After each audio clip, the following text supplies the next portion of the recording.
Welcome back. Western countries have finally decided to send modern battle tanks to Ukraine. Canada sending 4 Leopard 2 tanks. More could be donated later. Germany has pledged 14, and the U.S. is sending 31 M1 Abrams. Other countries have promised to send some as well. Ukraine had been asking for the tanks for weeks as it prepares for a possible Russian offensive this spring. Earlier, I spoke with Anders Aslund. He served as an economic advisor to both the Ukrainian and Russian governments. We spoke about the impact of those tanks on the battlefield and how the war is affecting the economies of both countries. Anders Aslund, thank you for joining us this morning. Thank you, my pleasure. I just want to talk about the latest sort of military moves before we get to the economy. The decision by allies to send tanks, and now Ukraine's defense minister told me this morning that he's looking for fighter jets to win the war. Do you see any of this as a turning point in this conflict?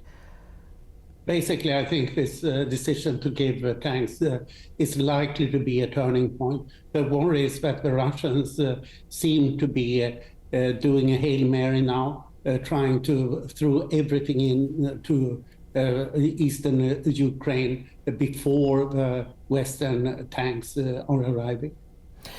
Let's get to what you spend most of your time doing, and that's thinking about the economy. You've worked as an economic advisor to both Ukrainian and Russian governments. Ukraine's economy minister says that the economy has contracted by more than 30% in 2022. The World Bank is also very concerned at the losses there in the hundreds of billions.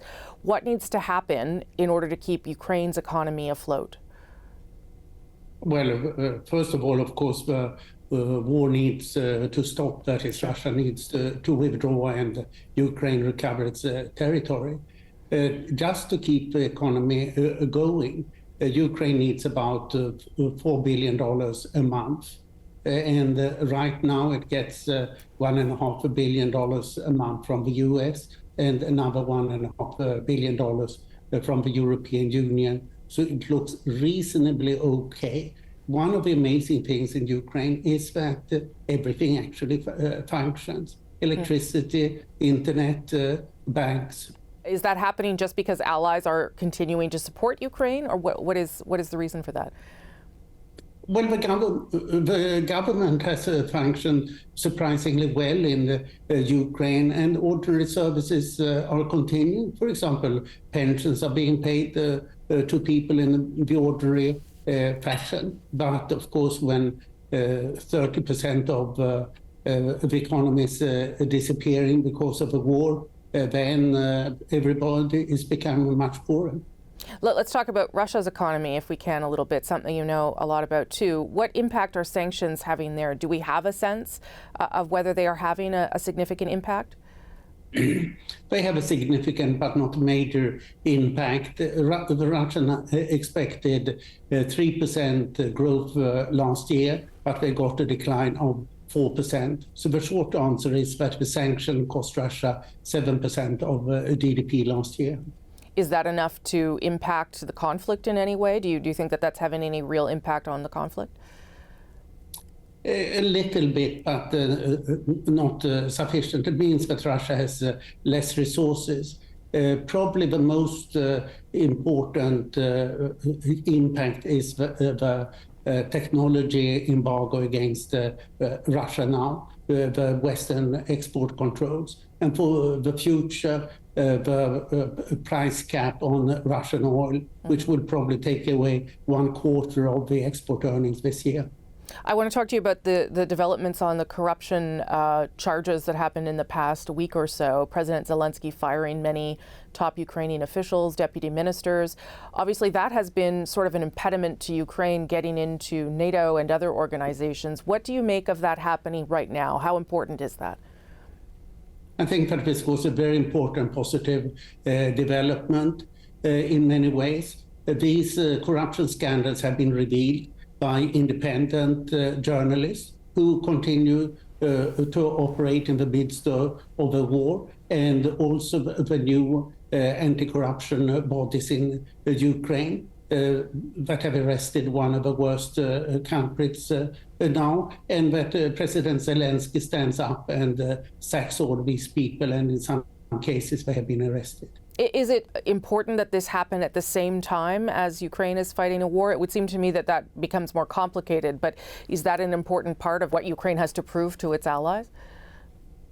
Yeah, and also what the Ukrainian president has to prove to his people, because Ukrainians have suffered a loss, of course, and they are standing up for their nation. Then the president need to support them also.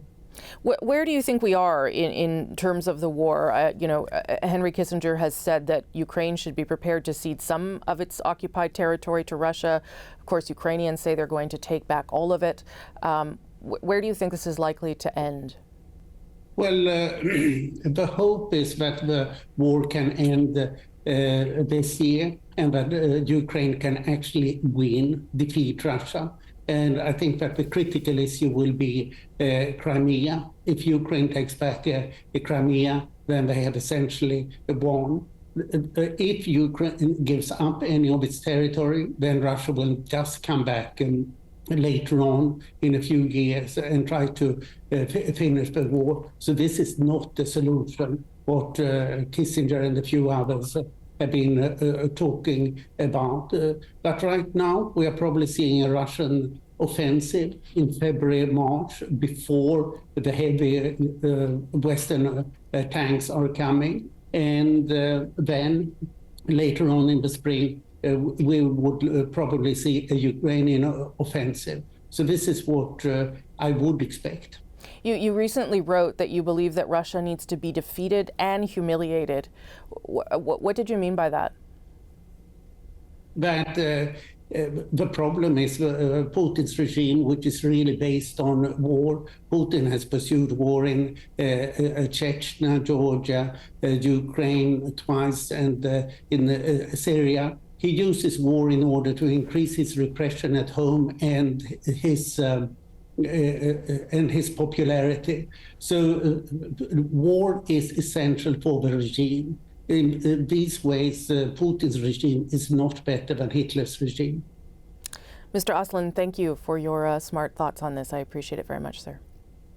Thank you. My pleasure.